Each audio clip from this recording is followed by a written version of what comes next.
morning, everybody. I'm Lisa Shield, and this is my amazing husband, Benjamin Shield, and this is Getting Inside the Right Male Mind. Our topic today is the power of polarity in romantic relationships.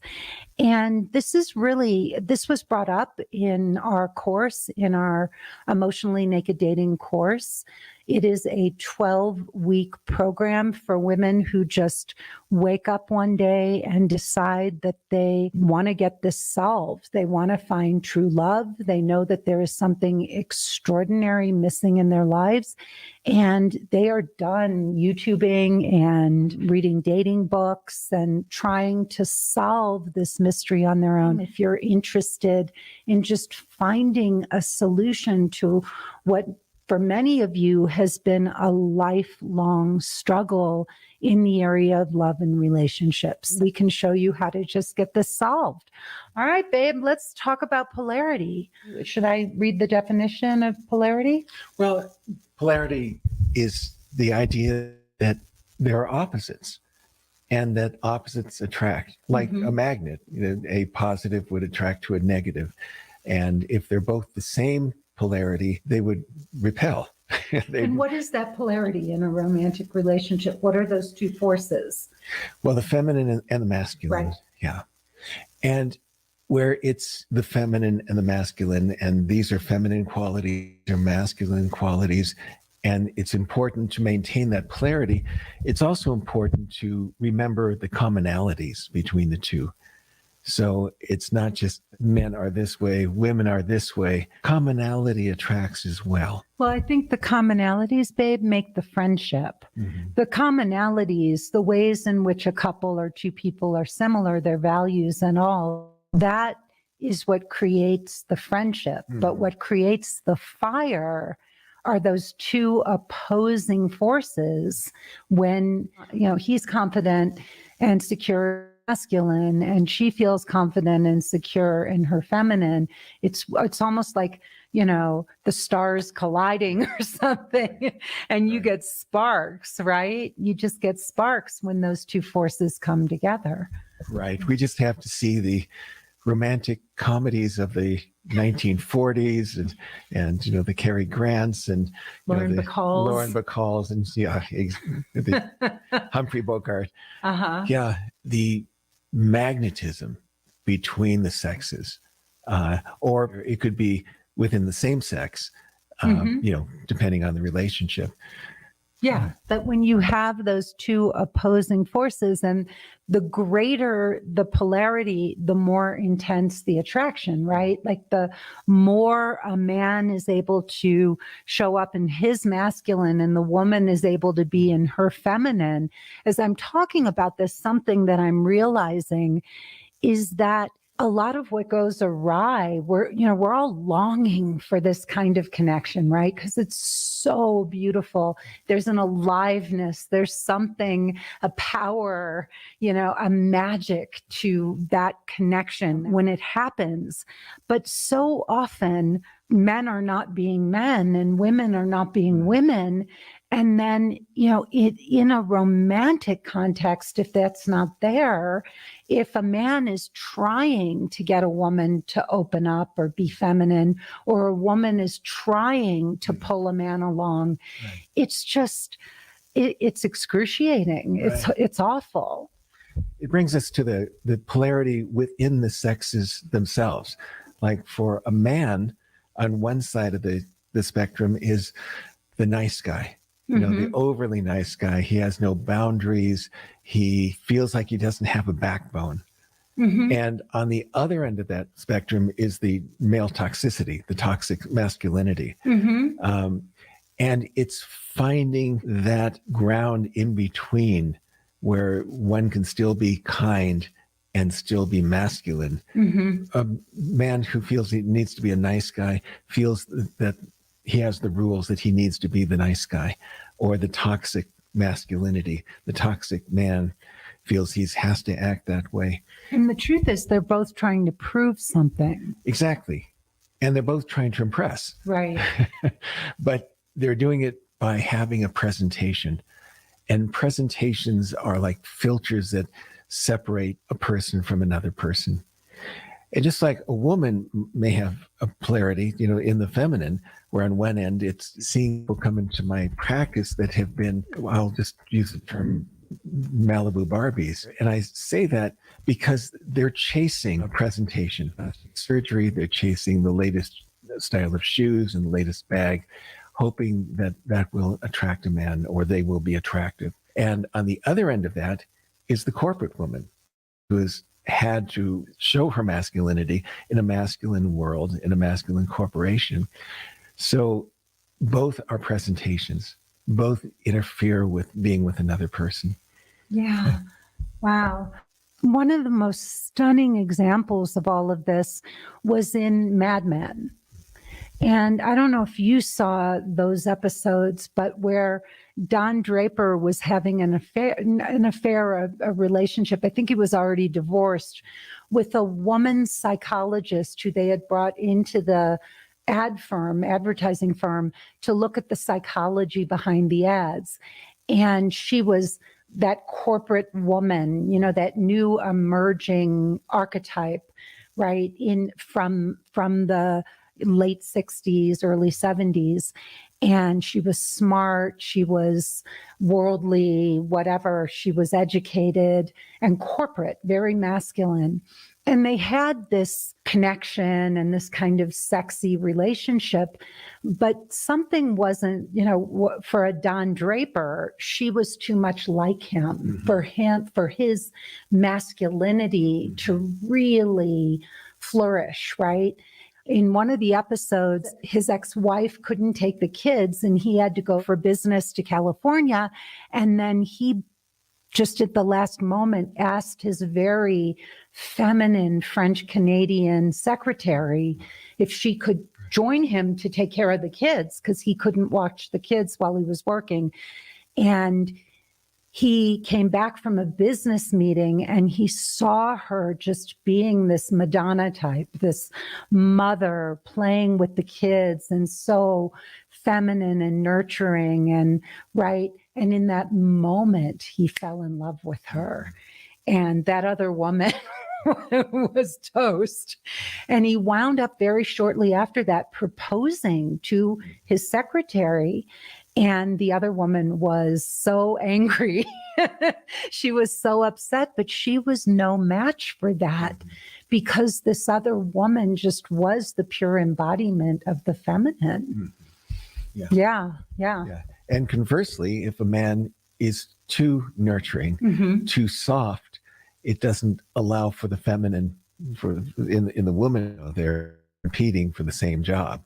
Yeah. So I am a really strong woman, right? You know that. I mean, I couldn't hide it if I wanted to, right? Like I couldn't. And so I think a lot of people here want to know, who are listening, a lot of the women, they want to know, how can, excuse me for using myself as an example, but, Lisa is so strong. She's so capable. I mean, she speaks 3 languages fluently. She's traveled around the world. She's owned 2 businesses. What is it? Like, what is she doing, Benjamin, for you? How are you able to have this sexy, passionate, relationship where she mirrors your masculinity back to you, and you are inclined to want to do all of those things for her that most women dream of, because she can do it all herself. Well, first, I respect the strength. And I respect the qualities that you have that are strong. So I deeply, deeply, deeply respect that. But in turn, you mirror back my masculinity by complimenting me, touching my arm and saying, wow, you've been working out. You allow my masculinity. I open the car door for you. I take care of you. You allow that. And it makes me feel like $1 million. Oh, yeah. Does it really? It does. Yeah. Can you talk about that, honey? Like, talk about how me receiving, those gestures and making space, welcoming them and being willing to, create space for you to do those things? Or how does it feel when a woman rebuffs, when you make a romantic gesture or just a masculine gesture and you walk to a door and you're going to open it and a woman kind of dismisses your gesture and does it herself? Well, there are two parts to that question. And the first part, how does it make me feel when you mirror back those things to me? First, you show excitement. When I do something, if I'm planning a trip or if I'm going to cook you dinner, you are excited and you show gratitude. And it makes me feel like $1 million. As I say, men really want to make women happy. They really want to please women. And when they get that mirrored back to them, that's great. So when a woman rebuffs that, like if I were to cook dinner and say, oh, I don't know why you're wasting your time. We could have gone out, and now we've got dishes and all that. A man just shrinks. Yeah. He doesn't want to reach out again, because if you reach out enough times and it's rebuffed, or if a man wants to pay for dinner because it's a gentlemanly thing to do, and the woman says, no, I'm going to pay for this time, or we're going to go Dutch, it throws a gift back in his face. Wow. Yeah. Wow. Yeah. Wow. So let's talk about, baby, what some of the just classic feminine qualities are, and use some that you love about me. I love hearing what you love about me. You're very sensuous, Uh-huh. and you're in your body. You enjoy pleasure. You're responsive to pleasure. You're playful. You're emotional, and sometimes emotional has a negative connotation, but in the best sense of the word, you're emotional. Can you talk more about that and describe to the women what you mean? Well, that I'm never guessing what you're feeling or how you're feeling. It's there. It's never like, where is she? How do I find her? And that creates a separation. So I love your emotionality. And I never blame you for what I'm feeling. So it's very safe. I think I create a space for you where it's very safe for you to be with my emotions, because even if I am having a bad day or I'm struggling with something, I'm not blaming or ever putting that on you. Yeah.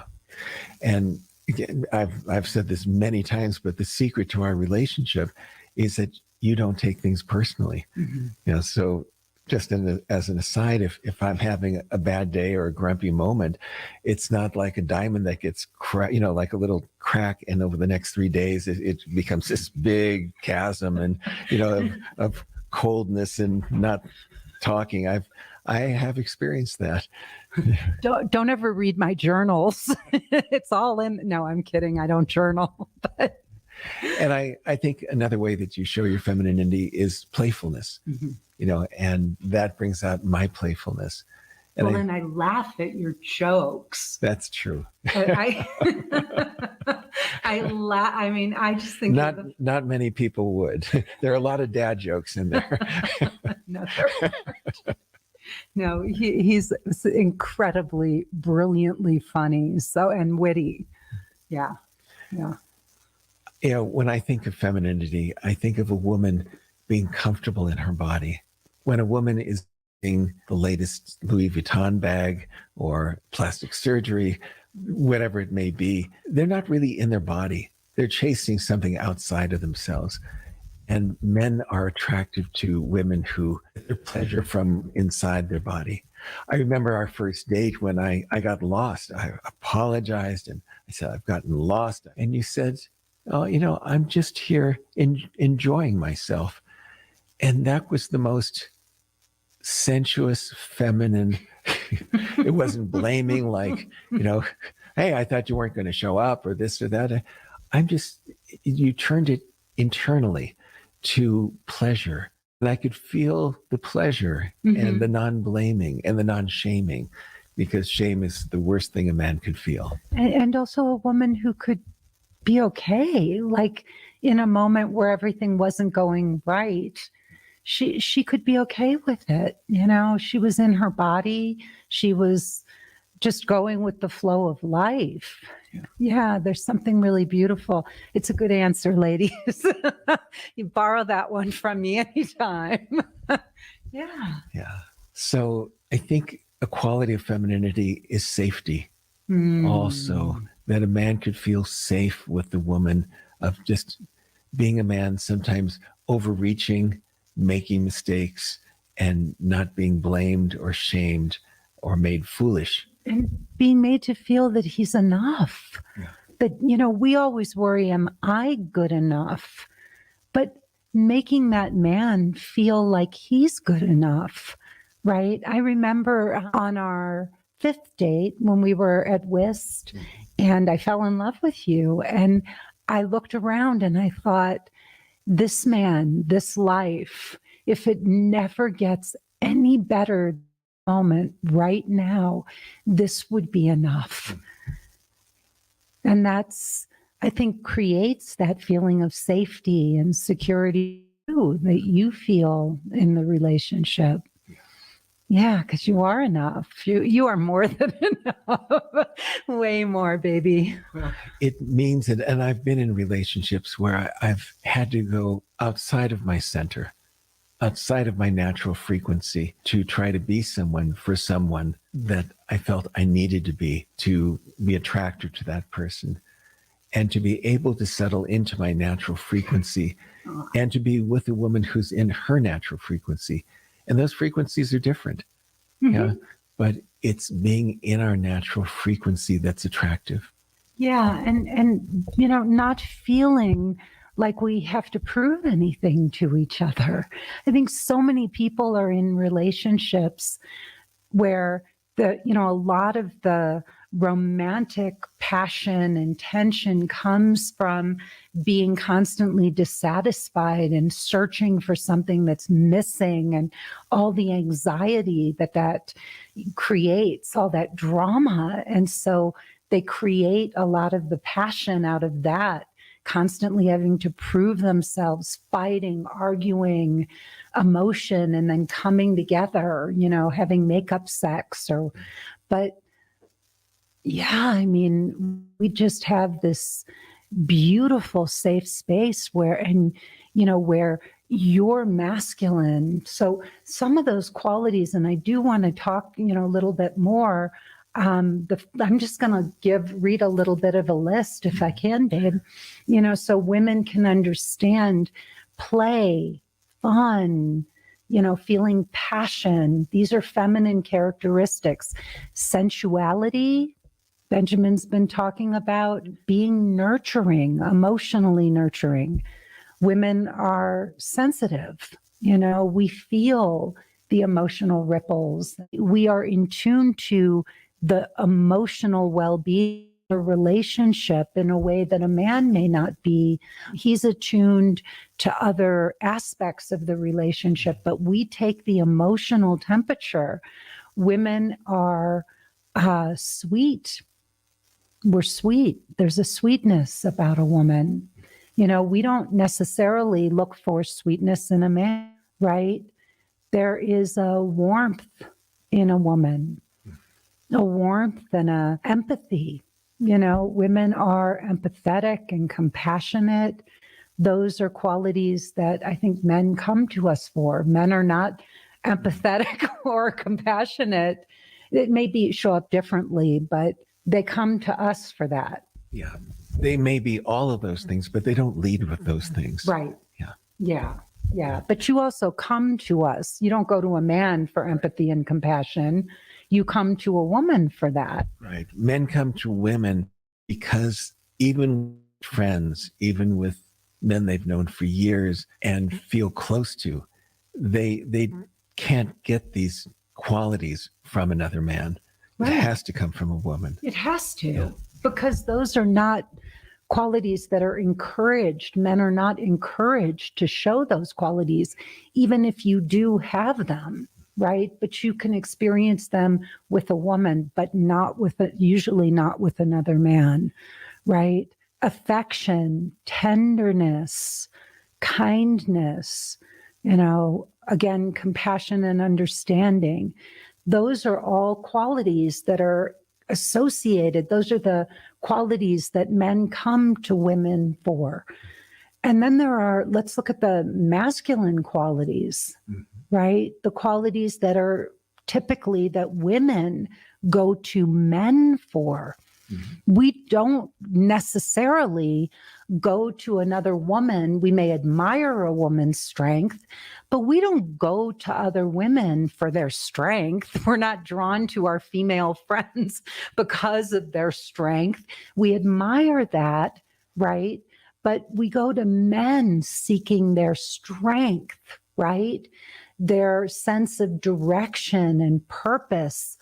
Men we go to for their logic and their reason. We are all over the place. Women don't think linearly, right? We process, we overthink. And so we will go to a man for his logic and reason. Men are all about action, survival. They're analytical. And protective. Protective. Yeah. Yeah, I don't go to my female friends seeking protection. I mean, I want my girls to have my back, don't get me wrong, and if somebody is coming at us, but I go to a man to feel cherished, protected, and adored. I don't go to my girlfriends. I go to a man. I need the masculine qualities to make me feel those qualities in me. And a man goes to a woman to have his masculinity mirrored back to him. He doesn't go to another man for that. And I feel that in a relationship, and it's a tremendous generalization, that a woman needs two things and a man needs one thing for a successful relationship. A woman needs to feel cherished beyond her wildest dreams and feel protected physically, psychically, financially, all of those things. And a man needs his masculinity mirrored back to him. And if that is the basis of relationship, everything else is gravy. Yeah. Interesting. It's so fun to talk about these things with you because I love where our conversations go. I mean, we learn things on these calls as we're talking about them and exploring these topics in a deeper way. Yeah, like I wouldn't go to my girlfriends to get my femininity mirrored back to me, just like you wouldn't go to a guy, for the guy to go, dude, you got it going on. You're such a man, just get with it, dude. Like look at wow, what great muscles. Have you been working out lately? Like you're not going to other men to get that stuff. And if you did, and another man felt like you were trying to get him to give you that kind of a, pep talk, that guy would see you as weaker. Like he wouldn't look up to you and go, God, he's such a man because he's being vulnerable with me. Most men would be like, huh? And I don't think, as women, I don't go to a woman and sit there and wait for her to tell me how pretty I am, and how beautiful I look in that outfit. I don't know. I wouldn't even, for me personally, I wouldn't go to my female friends for that, right? It's so funny. There are things that we just can't get, feelings, validation, mirroring that we cannot get from a friend of the same sex. Even from a male friend almost, right? It's just something that is part of a romantic relationship. Well, I want to talk about, babe, about why women reject being feminine. I think many women have learned to be masculine in a masculine world, in a corporate world. And it's hard to turn that off at 6:00 when she has dinner with a guy, to turn that off immediately. Some women have been wounded and they're very protective and, have walls around her heart. And so a man can't navigate to her femininity. She can't navigate to her femininity. One of the big things I think is that there was a time where being a woman meant domestic submission and servitude. That's what we saw with a lot of our mothers and grandmothers, and that we were supposed to sort of cater to men, right? We were supposed to be subservient and cater to men. A man would come home from work, he was out in the world, and we'd have to run the household. We'd have to take care of the kids, and we'd have to cook dinner and do all of these like domestic tasks, whether we wanted to or not. That's just what was our role. And a lot of women didn't want to be in that role. They were intelligent. Look at your mother. I mean, she wanted to be a mother more than anything. And I think your mom adored her sons, but she, and she did work, but she was a librarian, where she could have been a powerhouse lawyer, right? Or my grandmother. My God, what my grandmother could have done, in this day and age, or my mother, right? So, yeah, we were taught that we had to be subservient. And I think what happened was a lot of women, finally with women's lib, we were liberated, but unfortunately, we kind of threw out the baby with the bathwater. Yeah. In many cases, it swung to one end of the spectrum. Yeah. Instead of really being in that natural frequency where a woman or man could experience softness or directiveness, or they could experience strength and emotionality. So it's that fluidity that's important, not having the role to play, but doing it naturally from the inside out. Yes. Something that I was just thinking of as I was talking, and I really want to put this out there, just as a sort of a word of caution, something that I see happening, and this is really important. I see a lot of women who just focus on their careers, and they're, it's almost like they're between two worlds. They have these ideas that love is just something that's going to happen to them, and they'll be working on themselves or going to therapy or doing their interpersonal work. But in reality, what they're doing is they're focusing on work and developing these very masculine tendencies. And they're just waiting for that right guy to come into their lives. And I say this to women who, when you were very young, got a lot of male attention just naturally, right? Maybe you're a very exceptionally beautiful or attractive woman, or you have a terrific sense of humor that draws men in. Whatever your magic superpower is, be careful, because you can mistake having, an easy access to men if you don't stop and actually learn how to have a great relationship with a man. You can be lulled into a false sense of security. And as you become more and more masculine, it doesn't matter how beautiful or attractive you are, because all of that will eventually get buried under this masculine energy. And as you get into your late 30s, your 40s, your 50s, you're going to look back, like many of my clients do, and say, what happened, right? What happened? How did I not find my guy? And you will be one of millions of gorgeous women out there, who never stopped, took this all for granted, just assumed the right man would come along. And as you became more and more masculine and the years went by, you somehow missed the boat on this. So, be careful, because just because you have male attention, that can and will go away eventually. We see that a lot in the course. I think the key is that it's important for women to attract, to be attractive, and have their actions attractive to a man. And for a man, where it's important for a woman to attract, it's important for a man to pursue. And so it's that playfulness. And we have that in our relationship, even after 19 years. And it's that polarity that really keeps the spark alive. Yeah. So let's talk about, baby, some of the the ways for women to create polarity in a relationship. So let's just start to give them very real, concrete things, right? So I'll mention one, and then how about if you talk about it? Okay.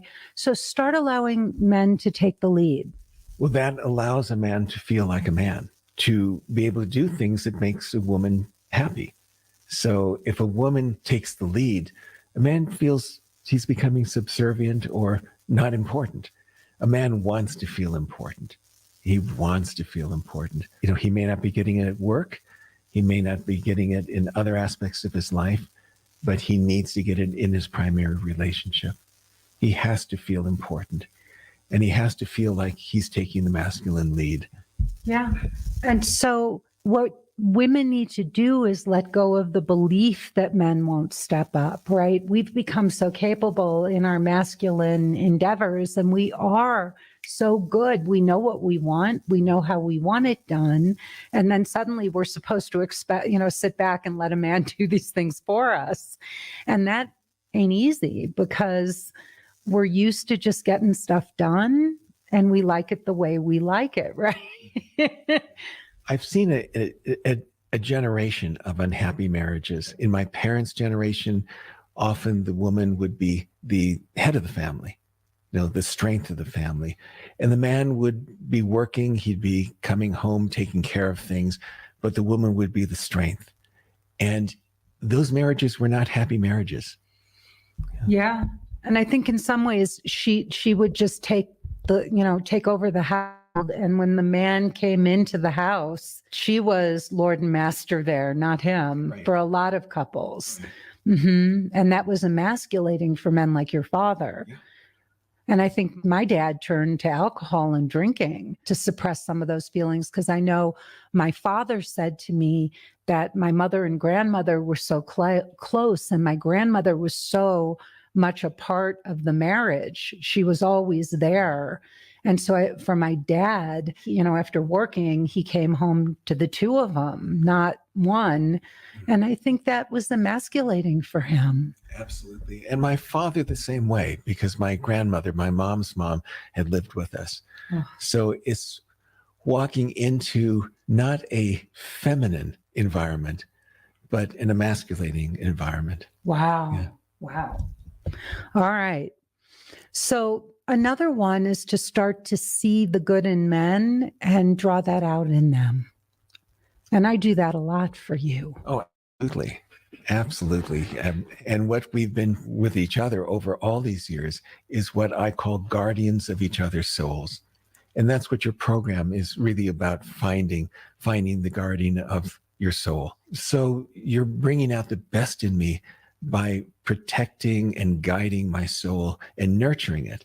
And, it's irrational to think that two people are always going to grow together at the same time, the same way.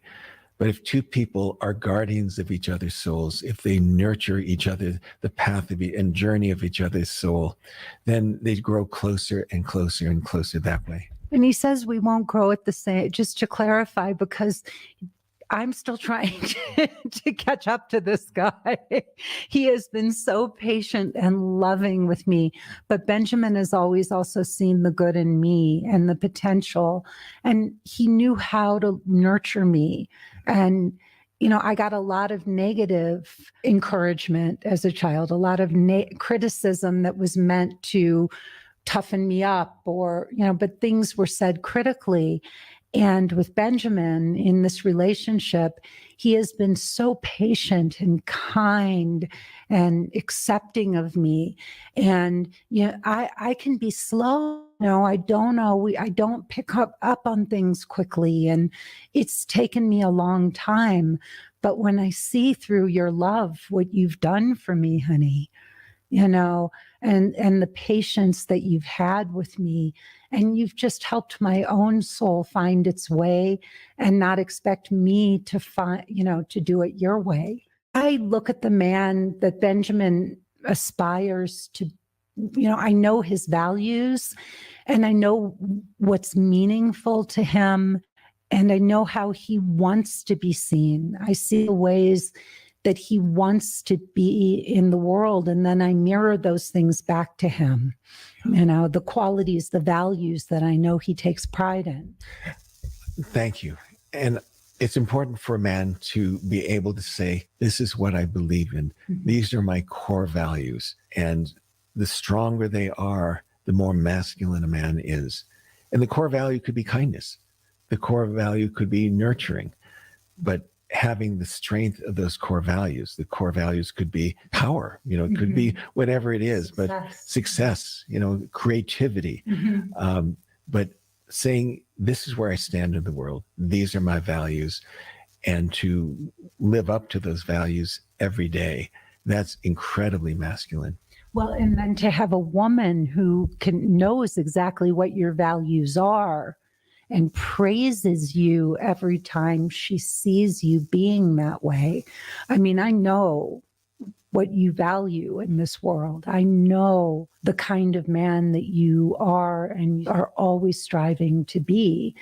And, honest, truthful, kind, giving, selfless, a man of service, and so when I see you doing those particular things, I notice them and I mirror that back to you because I want you to feel seen and I want you to know that I see you, so that's a very powerful thing. And I encourage every woman listening to really put a frame around what I just said. I do this consciously. I do this intentionally.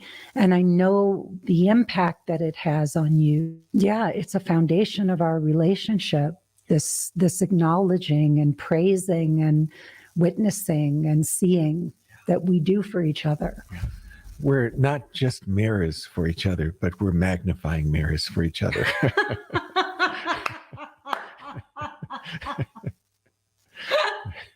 love that. I love that, especially seeing as I need magnifying mirrors these days. A lot of them, magnifying glasses, magnifying mirrors. Another wonderful way that all of you can start to be more feminine and bring out these amazing qualities in the guy, is to start having faith and trust in men. So this is a big one because if a man feels that you don't trust him, it's going to undermine everything. And look, we've all been hurt. We've all had terrible experiences with men who we allowed to disrespect us or who hurt us or lied to us. We've all been there. We've had fathers who disappointed us or brothers. We've been disappointed and hurt in the men around us. But number one, so have men. They've been hurt and disappointed by the men around them.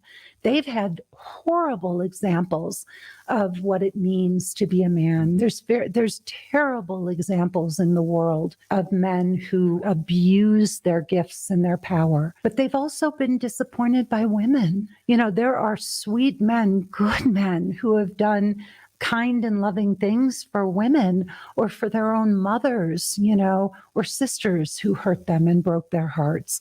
This goes both ways. Human beings hurt each other. We disappoint each other. It's part of the human condition, but there are good men out there. There are kind men. There are generous men. There are amazing men. And you will never find one unless you believe in men, that there are good men. You will never be able to recognize one until you start to believe they're out there. Seeing is believing. It starts with the belief that they exist. What is it like? Believing is seeing. Believing is seeing. Yeah. What is it like for you, babe, when you look out into the world and you see all the mistrust that women have for men, but you are you're the best example of what it means to be a man? That must hurt your heart. Well, first you bring out what's best in me. And you spoke about trust. For an example, I'm working on refinancing the house to get a lower interest rate. And you never come to me and say, "Are you sure you have the right bank? Did you do research? Did you, did you tell them this?" What you tell me is, "I so appreciate you doing this. It's going to make our lives easy." When I'm driving, you never say, "Don't forget you need to turn, to the right, in a block," or all that. There's and it means that allowing a man to make a mistake, allowing that. If a woman second guesses a man, it's emasculating. Oh, absolutely. I mean, if she doesn't trust him, it is horrible. I mean, you throw up your hands, like, then do it yourself, right? And she's sitting there going, "But I'm just trying, then let me do this." Yeah. And let the man make a mistake. Mm-hmm. If there were a better interest rate or something like that, well, there is. There may be, or maybe not, but always feels like she's looking at me like I'm going to screw up. Then it's emasculating and we lose the polarity. And I think the opposite of polarity is neutrality, where people just give up being masculine, they give up being feminine, and they just become neutral. That is a death knell to a relationship. Walk through the relationships without the playfulness, without the sensuality. And so really allowing a man to be a man, and conversely for a man to let her do all the things that she feels that brings out her femininity. Well, and you do that. So, you do that so much for me. You bring out my femininity. You tell me all the time. I almost can't think of a time I walk out and you don't say that I look beautiful, or we'll go to dinner. You'll tell me how proud you are to have been there with me that evening. You tell me how you love me all the time, but also acknowledge things about our relationship and who I'm being in the relationship, how I show up, that make me feel so good. One time you said to me that you thought we had the relationship most people are looking for. And that was such a validation to me that I'm a good partner. To hear a man say something like that was so validating. Benjamin is constantly mirroring back to me my femininity that always keeps, this relationship fun and sexy and alive. We both feel so safe and so validated in our masculine and feminine roles, or whatever, for want of a better term. Everybody has the misconception that if things are so good in a relationship, that it's going to be boring. And not at all. It's actually the complete opposite of boring. It's like two people can just show up fully and without any walls, not walking on eggshells. And we have so much fun. Like 99.9% of the time, it's just fun and playful and passionate and compassionate. And if there is a moment where there's something we need to talk about, if there's a little bit of a mess, we clean that sucker up so fast so we can get back to the good stuff. Yeah, we don't even remember it. No. No, it's like a blip on the radar. There's no mess in this relationship. Our internet seems to be really back and forth. So we're just gonna, there were a couple more things. One of the most important kind of polarity in relationship is for us to start, we always talk about how we want to find a real man, but a real man is looking for a real woman. And that means, a man like Benjamin, who's done years of work on himself and is truly evolved, he's looking for a woman who's also done her work and is, comfortable in her feminine. And he doesn't want to have to pull that out of her or break down her walls. He also wants someone who's done her work. So one of the things I do in my 12-week emotionally naked dating program is that we really ask the question, what does it look like for me to be a real woman? Who am I as a woman? What does that mean? How do I interact with men? If a man were going to walk away from a date with me and talk to his best friend about me, what would I want him to say? right? Gosh, she was so in her body. She was kind. She listened. I couldn't take my eyes off of her. I've never had a woman listen to me the way she listened to me or ask, the kinds of questions. Right. He wouldn't tell his friend, wow, she was so in her head, or she was so distracted with her smartphone, or, there were other things going on, or, she just sat there stiffly. Or she's so successful. Like all she did was tell me how successful she was. Exactly. So a guy isn't going to tell his good friends that about the date. Yeah, he's going to talk about how present she was and how sensual and how she leaned in when I talked about something important to me, or when, how I just felt like I could tell her anything. Yeah. Right. So ladies and gentlemen, if you're watching, please give us a thumbs up or a heart if you enjoyed this. I apologize for the internet issues, but that's life here in Santa Fe. Please come back and join us again. Send us topics that you would like to hear us discuss. Please, send an email. Don't be shy. Tell your male friends about this. I think they'll learn just as much as you do. All right, everybody. This is Getting Inside the Right Male Mind with Lisa and Benjamin Shield. We send you so much love. Get out there, date. Don't miss out on the most beautiful part of life, having your best friend to wake up every morning next to fall asleep at night with, to laugh and play and go on wild adventures with, and create dreams with. Don't cheat yourself out of this absolutely most extraordinary part of life. Get out there and date and find the guardian of your soul. We'll catch you next time. Bye-bye.